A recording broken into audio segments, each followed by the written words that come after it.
Hello everyone.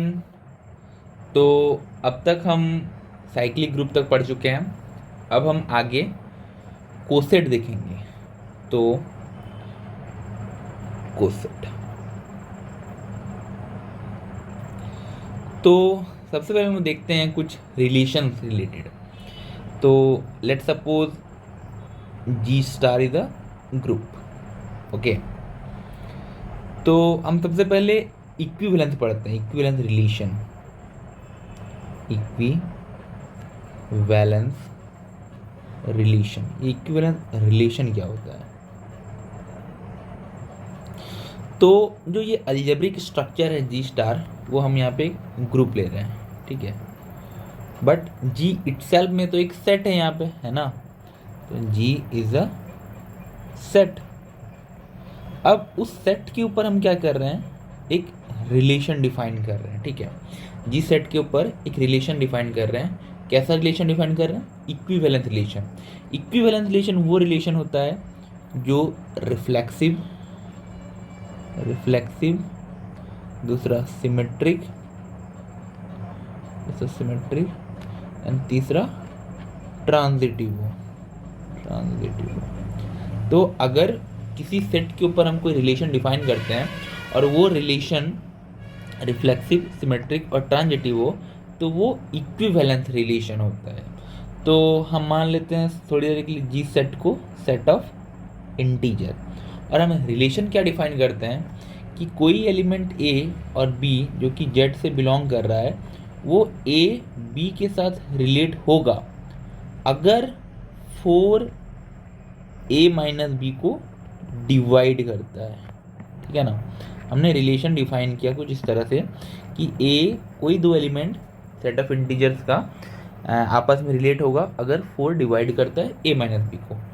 अब ये relation जो है ना, वो एक इक्विवेलेंस रिलेशन, हम इसको चेक कर सकते हैं कि ये रिफ्लेक्सिव है, सिमेट्रिक है और ट्रांजिटिव है। We can check it that the relation we define in the set of integer is an equivalence relation.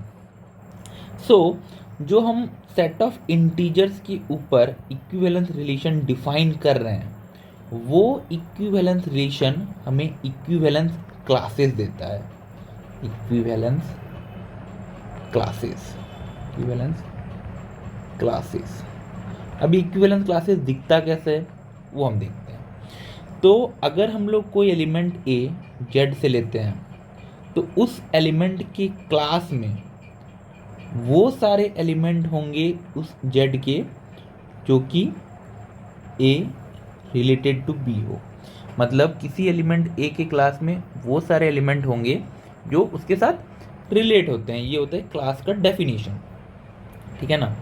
तो अगर हम लोग लेट सपोज एक एलिमेंट लेते हैं 1 जो कि बिलोंग कर रहा है जेड से, और 1 का क्लास निकालना चाहें, तो 1 की क्लास में क्या क्या आएंगे? वो सारे element Z belong to set of integer such that 1 related to Z, है ना। इसका मतलब क्या? इसका मतलब कि 4 डिवाइड बाय 1 माइनस जेड। अब ऐसे कौन से जेड हैं जो कि 4 डिवाइड करता है 1 माइनस जेड को? तो ये हैं लाइक हम ले सकते हैं 5, 9, इधर ले सकते हैं हम लोग 1, ये ले सकते हैं हम लोग -3 dot dot dot dot dot ऐसे। तो 1 के क्लास में हमें इतने सारे एलिमेंट मिलेंगे। तो ये है हमारा क्लास 1 का। तो हमने क्या कहा कि जब हम लोग किसी सेट के ऊपर इक्विवेलेंस रिलेशन डिफाइन करते हैं तो वो इक्विवेलेंस क्लासेस देता है। अब सिमिलरली अगर हम लोग 2 ले लें, तो 2 का क्लास में क्या होंगे? वो सारे सेट ऑफ इंटीजर्स, ठीक है, such that 2 related to Z हो, है ना। इसका मतलब क्या कि 2,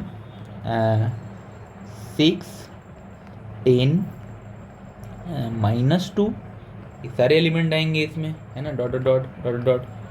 अब एक चीज़ हम देख सकते हैं कि जो क्लास ऑफ 1 है और क्लास ऑफ 2 है, उसमें कोई भी एलिमेंट कॉमन नहीं होता है। तो जो इक्विवेलेंस रिलेशन इक्विवेलेंस क्लासेस देता है, वो बताता है कि 2 क्लासेस या तो डिस्टिंक्ट होंगे या तो आइडेंटिकल होंगे। कहने का मतलब, अगर हम लोग एक एलिमेंट लेते हैं ए सेट जेड से, और एक एलिमेंट लेते हैं बी सेट जेड से, और दोनों का क्लास निकालते हैं, class of a, class of b, तो या तो ये इंटरसेक्शन फाई होगा या तो ए का क्लास बी के क्लास के इक्वल होगा। ये होता है इक्विवेलेंस क्लासेस। अब हम जब ग्रुप में बात करेंगे, ठीक है, जब हम लोग ग्रुप में बात करेंगे, अब मान लेते हैं हम लोग क्या है यहाँ पे जी स्टार एक हमारे यहाँ पे ग्रुप है, और लेट एच इज एनी सब ग्रुप ऑफ जी, एनी सब ग्रुप ऑफ जी। अब हम क्या कर रहे हैं कि जी सेट के ऊपर एक रिलेशन डिफाइन कर रहे हैं। कैसा रिलेशन कि एक एलिमेंट ए और एक एलिमेंट बी जो है वो क्या है ना, रिलेट करेंगे जी के, कब, जब ए इनवर्स बी बिलोंग करेगा एच से। ये हमने रिलेशन डिफाइन किया। अब हमें पता है कि हर रिलेशन जो कि इक्विवेलेंस रिलेशन हो, और ये जो हम गिवन रिलेशन है वो हमारा इक्विवेलेंस रिलेशन, ये हम चेक कर सकते हैं, ठीक है। तो जो इक्विवेलेंस रिलेशन होता है वो इक्विवेलेंस क्लासेस देता है, तो हम क्लासेस निकालेंगे। तो हम मानते हैं एक एलिमेंट ए है, उसका क्लास निकाल रहे हैं, तो क्लास में क्या होगा, बी जी वो एलिमेंट होंगे जो कि ए रिलेट करे बी से, है ना। दैट मीन्स वो सारे जी सदर ए रिलेट करे बी से, इसका मतलब कि ए इनवर्स बी बिलोंग करे एच से।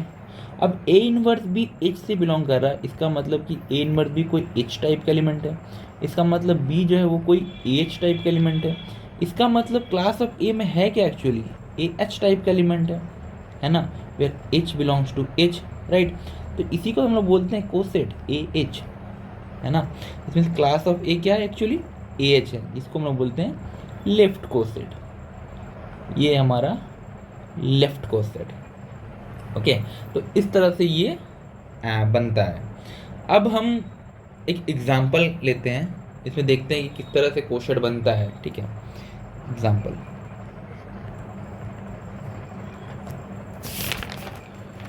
तो कंसीडर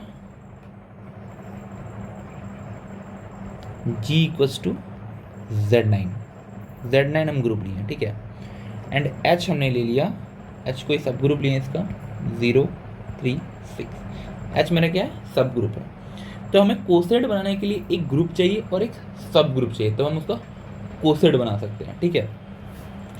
अब हम क्या करेंगे कि ग्रुप के एलिमेंट्स को बारी बारी से पकड़ेंगे, जैसे ग्रुप के एलिमेंट है 0 1 2 डॉट डॉट 8 तक, तो 0 किए और 0 एच निकालें, कि कोसेट क्या होते हैं, एच टाइप के एलिमेंट कोसेट होते हैं। तो 0 एच क्या होते हैं कि एच के एलिमेंट के साथ हम बारी बारी से ऑपरेट करेंगे, जो कि एच में ऑपरेशन है उस ऑपरेशन के अकॉर्डिंग, है ना।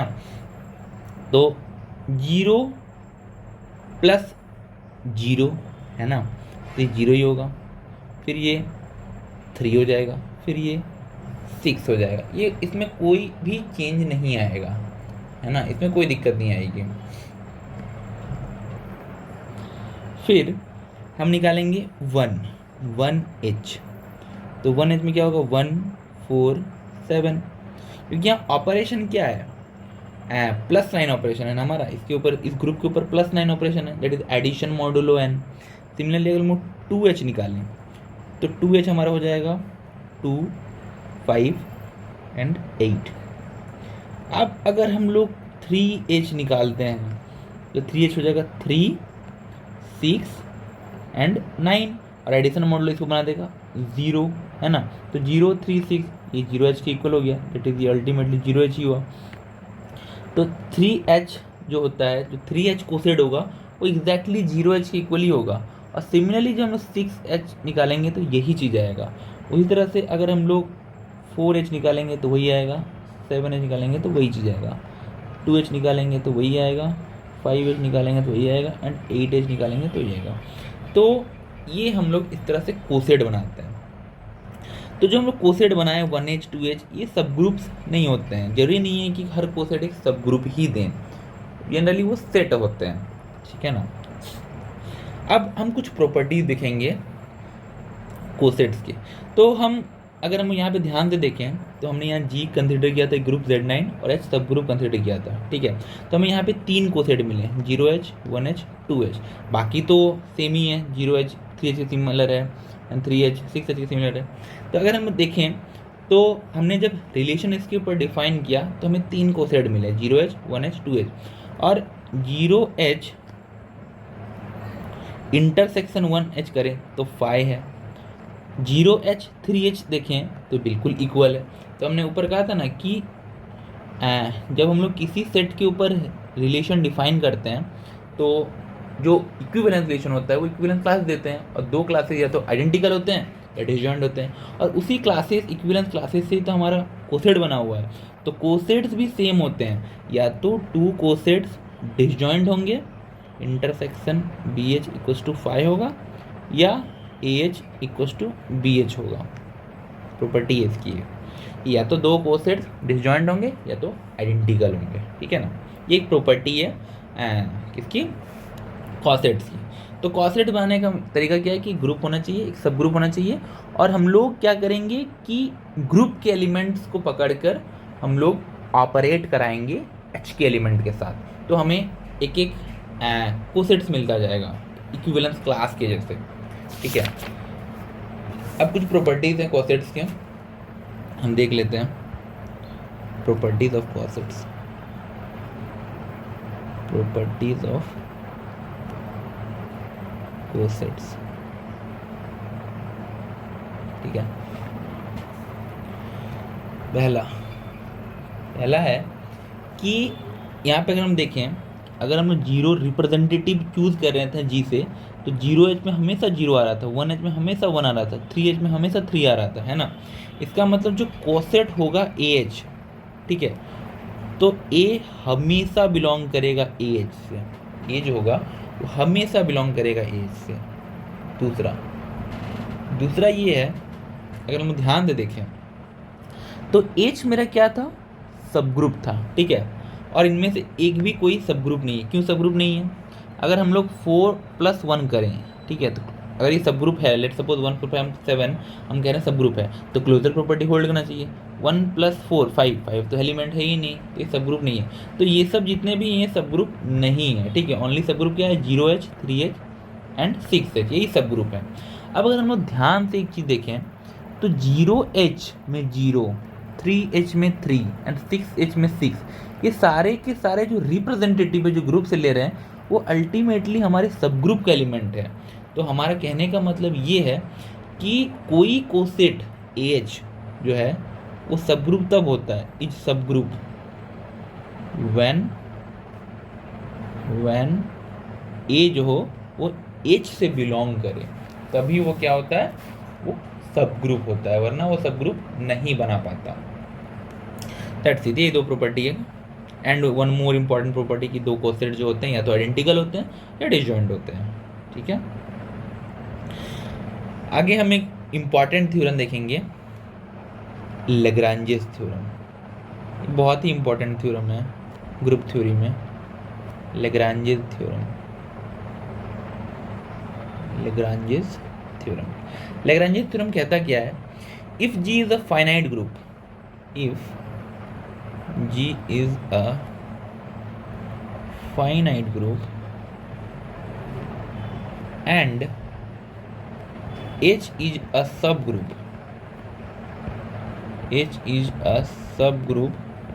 of G, then order of H divides order of G। ये कहता है हमारा Lagrange's theorem.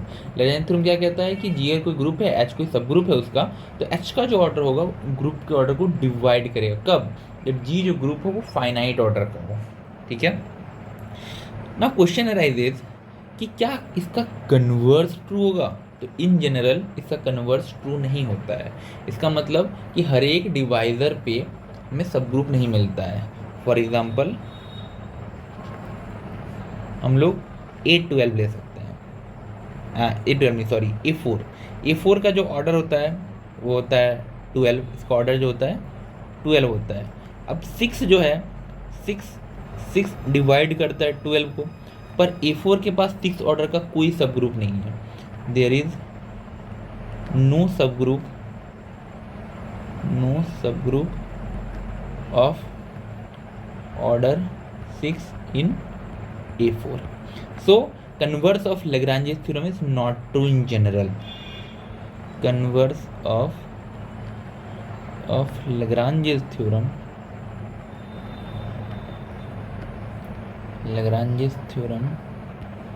is not true in general. Okay, अब हम देखेंगे इंडेक्स ऑफ सब ग्रुप. इंडेक्स ऑफ सब ग्रुप ये क्या होता है? इंडेक्स ऑफ सब ग्रुप. द इंडेक्स ऑफ सब group H in G is the number of distinct left और राइट कोसेट.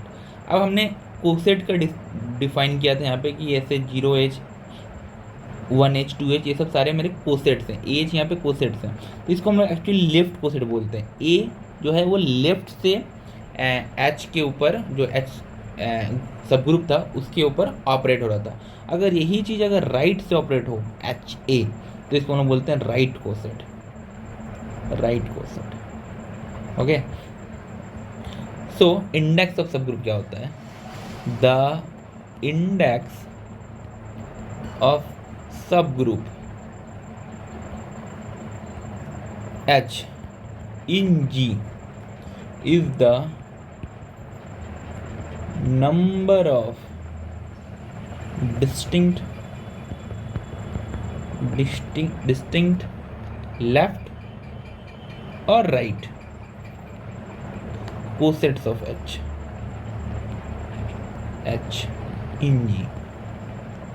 जैसे कोई G ग्रुप है, H कोई सब ग्रुप है. अब उस H सब ग्रुप के टोटल कितने कोसेट्स हैं, डिस्टिंक्ट कोसेट एक्चुअली में. जैसे यहाँ पे हम एग्जांपल लिए थे, G ग्रुप था Z9 एंड H सब ग्रुप था 036. ठीक है, तो हमें जानना है इसके कितने टोटल डिस्टिंक्ट सब ग्रुप है. तो एक्चुअली में कितने 3 हैं, है ना. तो इसके जो टोटल नंबर ऑफ डिस्टिंक्ट सब ग्रुप होते हैं वही हमारा इंडेक्स कहलाता है H का. तो वो निकलता कैसे है? वो होता है GH, ये index of the subgroup H in G is equal to order of H divide by order of H.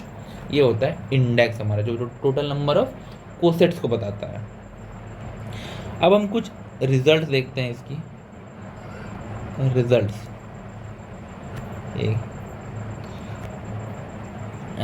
Every group of prime order cyclic. Every group of prime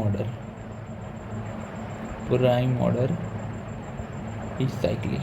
मतलब अगर कोई ग्रुप है मेरे पास जो कि prime order का है, suppose 7, 5, 13, 11, तो वो हमेशा एक साइक्लिक ग्रुप ही होगा. 2 in a finite group the order of each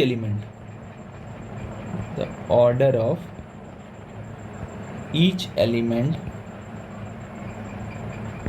divide the order of the group. ये क्या करता है? ग्रुप के ऑर्डर को डिवाइड करता है. Divide the order of the group. मतलब अगर कोई ग्रुप ले लें हम जिसका ऑर्डर n है, तो उसके जितने भी एलिमेंट होंगे उसका ऑर्डर ग्रुप के ऑर्डर को डिवाइड करेगा. ठीक है, अब हम आगे नॉर्मल सब ग्रुप देखेंगे कि नॉर्मल सब ग्रुप क्या होता है. ठीक है, so normal subgroup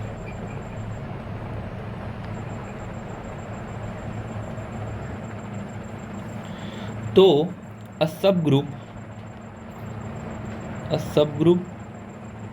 H of G is said to be normal in G. Is said to be normal in G if AH equal to HA for all A belongs to G.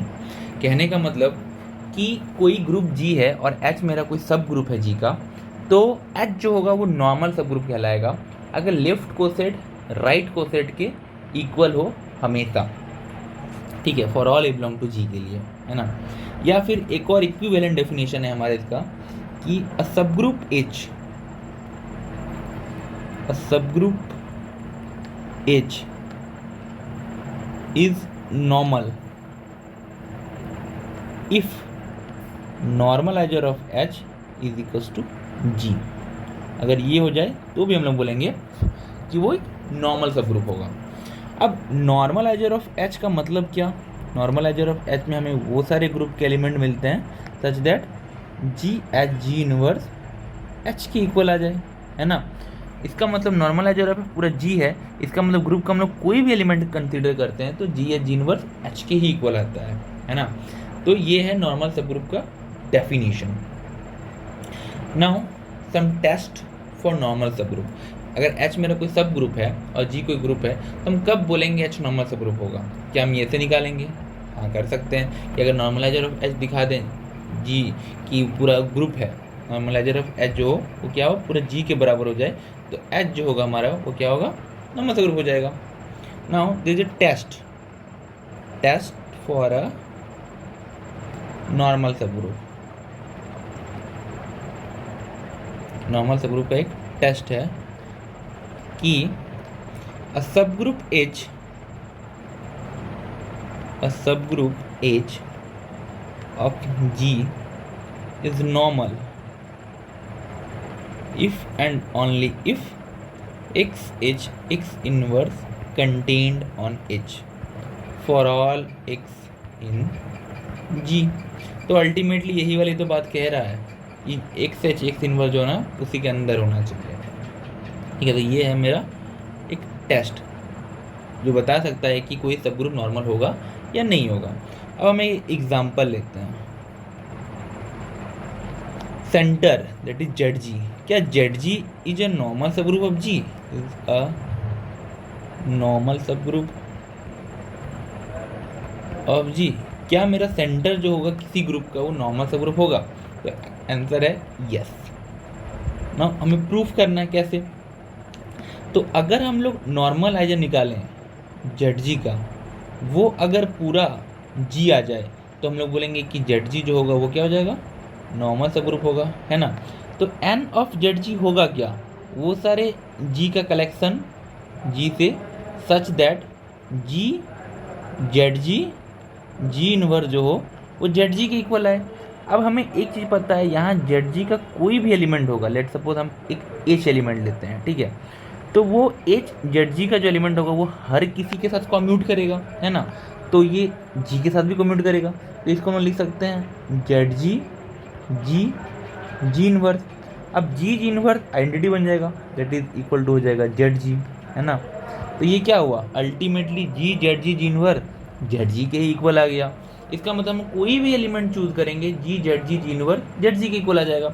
इसका मतलब G N of Z G पूरे G के ही equal आ जाएगा, hence Z G is a normal subgroup of G. Okay,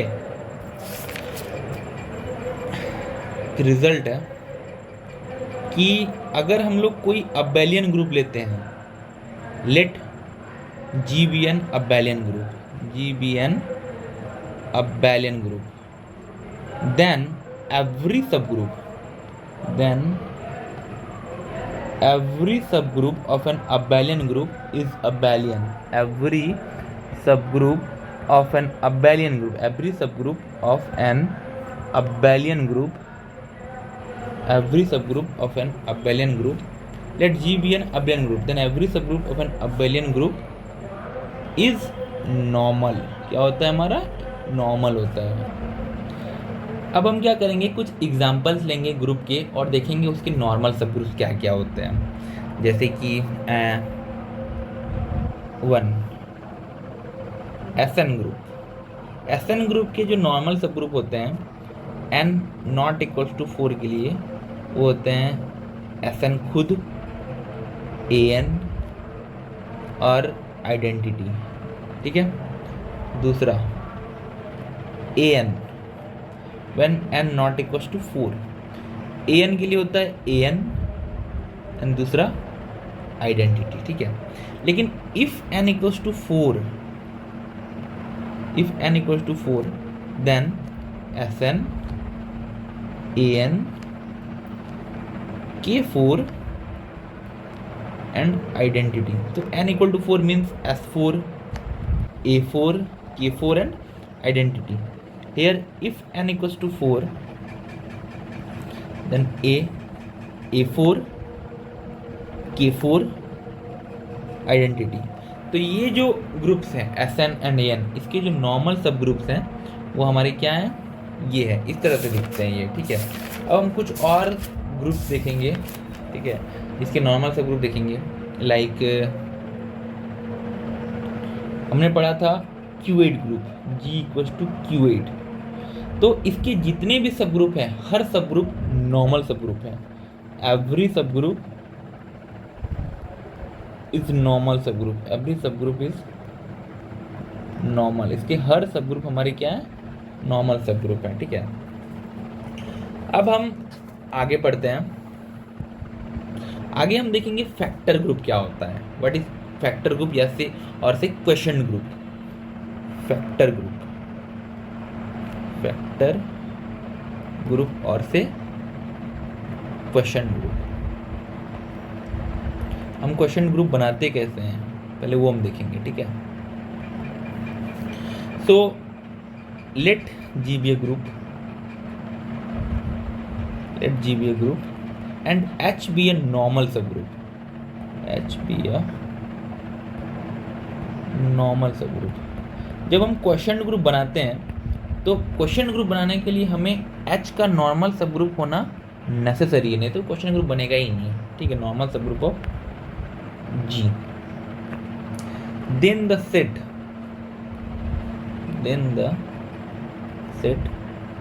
G by H is equals to AH, A belongs to G, ठीक है।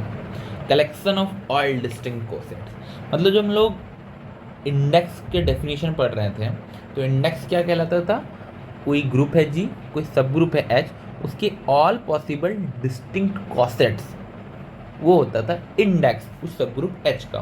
तो जितने पॉसिबल कोसेट्स बनेंगे हमारे, उसका जो कलेक्शन होगा वो एक सेट बनता है हमारा, जिस सेट को हम लोग कहते हैं G by H, ठीक है। All collection of distinct coset is itself a group under the operation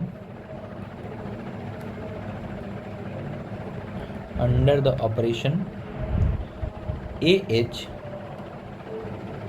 BH equals to ABH। इस ऑपरेशन के रेस्पेक्ट में हमारा क्या होता है, ये सेट जो होता है वो ग्रुप फॉर्म करता है, जिसको हम लोग क्वेश्चन ग्रुप के नाम से जानते हैं, ठीक है। दैट इज, इस ऑपरेशन को हम लोग मान लेते हैं ओ ऑपरेशन है, लाइक ये ओ ऑपरेशन है, डिफाइन है इस तरह से, ठीक है। तो यहाँ पे जो G by H होगा with respect to operation is quotient group, इसी को हम लोग बोलते हैं क्वेश्चन ग्रुप, ओके।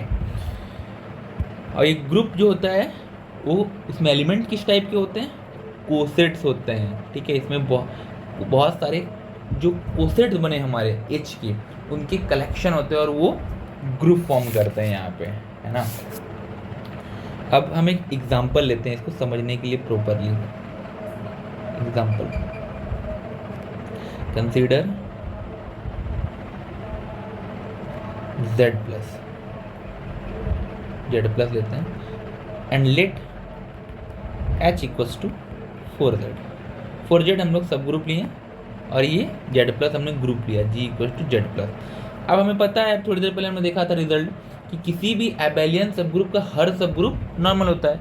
अब Z प्लस एबेलियन ग्रुप है और 4Z इसका एक सब ग्रुप है, तो इसका हर सब ग्रुप नॉर्मल होगा। इसका मतलब H जो है यहाँ पे हमारा क्या है, नॉर्मल सब ग्रुप है। अब हमें question group G by H बनाना है, तो G by H क्या होता है, सारे कोसेट्स का कलेक्शन। तो हमें सबसे पहले क्या निकालना पड़ेगा, सारे कोसेट्स निकालने पड़ेंगे, है ना। That is Z by 4Z के जितने भी पॉसिबल कोसेट्स होंगे, H 4Z ले लेता हूँ, 4Z, ठीक है, जहाँ A बिलोंग्स टू Z, ये हमें फाइंड करने पड़ेंगे, है ना। तो 0 प्लस 4Z देखते हैं, तो 0 प्लस 4Z क्या होगा, सेम टू सेम वही होगा, है ना। 0 4 8 प्लस माइनस 4 रख दें, प्लस माइनस 4 प्लस माइनस 8 जिनका कोई फर्क नहीं पड़ेगा, डॉट डॉट डॉट, तो ये अल्टीमेटली ये 4z ही हो जाएगा। अब अगर 1 + 4z करें तो ये क्या बनेगा, 1 ± 0, 1 ± 4, 1 ± 8 डॉट डॉट डॉट ऐसा हो जाएगा। दैट इज ये इक्वल टू हो जाएगा 1 5 9 डॉट डॉट डॉट ऐसे कुछ दिखेगा। सिमिलरली 2 + 4z करें तो ये कुछ दिखेगा 2 6 10 डॉट डॉट डॉट ऐसा। 3 + 4z करें ये बन जाएगा 3 7 11 डॉट डॉट डॉट ऐसा कुछ बनेगा। अब अगर हम लोग 4 + 4z करते हैं तो अल्टीमेटली क्या होगा, 4 ± 0 4 ± 4, तो अल्टीमेटली ये 4z ही बनेगा। अब अगर हम लोग total number of distinct coset निकालने चाहते हैं तो वो इंडेक्स बताता है। इंडेक्स क्या बताता है, टोटल नंबर डिस्टिंक्ट कोसेट। तो हमारे यहाँ पे जो total number of distinct coset होगा वो एक्चुअली 4 ही मिलेगा। ठीक है, क्यों, क्योंकि इसके अंदर 4 लें 5 लें 6 लें तो अल्टीमेटली रिपीट होगा। 4 लेने से ये आएगा, 5 लेने से ये आएगा, 6 लेने से ये, 7 लेने से ये, फिर 8 लेने से फिर रिपीट होते जाएगा। तो z/4z जो है, z/4z वो क्या है, उसमें एलिमेंट है 0 + 4z, 1 + 4z, 2 + 4z and 3 + 4z।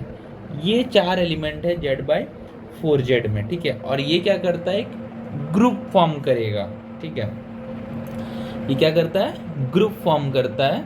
कैसे, इसके एलिमेंट का ऑपरेशन क्या है, जैसे 1 + 4z है। ठीक है, देख या, और ऑपरेशन करेंगे 2 + 4z के साथ, तो ये होगा 1 + 2 + 4z ऐसा, दैट इज 3 + 4z, ये ऐसा बनेगा ये, है ना। तो ये क्या करता है, एक ग्रुप फॉर्म कर देता है। ये हुआ हमारे एग्जाम्पल क्वेश्चन ग्रुप का। ठीक है, अब हम कुछ रिजल्ट्स देखते हैं। लाइक रिजल्ट, एक रिजल्ट है कि g/zg अगर हम लोग क्वेश्चन ग्रुप बनाएं, ठीक है, ये मेरा क्या क्वेश्चन ग्रुप है, तो g/zg इज साइक्लिक। अगर साइक्लिक है, अगर g/zg मेरा साइक्लिक है तो इम्प्लाई बोलेगा g इज अबेलियन। g मेरा क्या हो जाएगा, अबेलियन होगा, और g अबेलियन हुआ तो g/zg भी साइक्लिक होगा। ठीक है, दूसरा है कि सिंपल ग्रुप क्या होता है। Simple group, what do mean by simple group. Simple group का हम डिफाइन करेंगे यहाँ पे। ठीक है, a non trivial group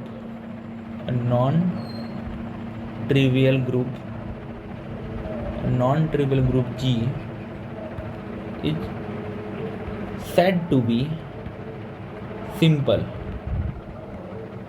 if and only if and only normal subgroup G are E and G itself. If and only if normal subgroup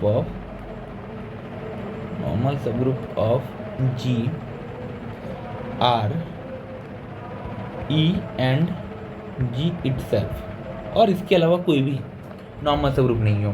मतलब कोई group G है, उसके बाद अगर कोई नॉन ट्रिवियल नॉर्मल सब ग्रुप नहीं है तो हम लोग कह सकते हैं कि वो जो ग्रुप होगा वो सिंपल ग्रुप होगा। अब यहाँ पे हमने कुछ एग्जांपल लिया था Sn, तो क्या हम लोग Sn को कह सकते हैं सिंपल ग्रुप? नहीं कह सकते, क्योंकि An उसके पास एक नॉन ट्रिवियल नॉर्मल सब ग्रुप है। तो क्या हम लोग An को कह सकते हैं सिंपल ग्रुप? यस, कह सकते हैं। कब? जब n 4 ना हो, क्योंकि अगर n 4 हो जाए तो K4 एक नॉन ट्रिवियल नॉर्मल सब ग्रुप आ जाएगा। तो ये होता है सिंपल ग्रुप। ठीक है, अब हम कुछ और रिजल्ट देख सकते हैं। लाइक एक दो रिजल्ट है और third, if order of G is equals to P square where P is prime, अगर कोई ग्रुप है जिसका ऑर्डर P स्क्वायर है, जहाँ P मेरा प्राइम है, तो G इज ऑलवेज अबेलियन। तो G क्या होगा?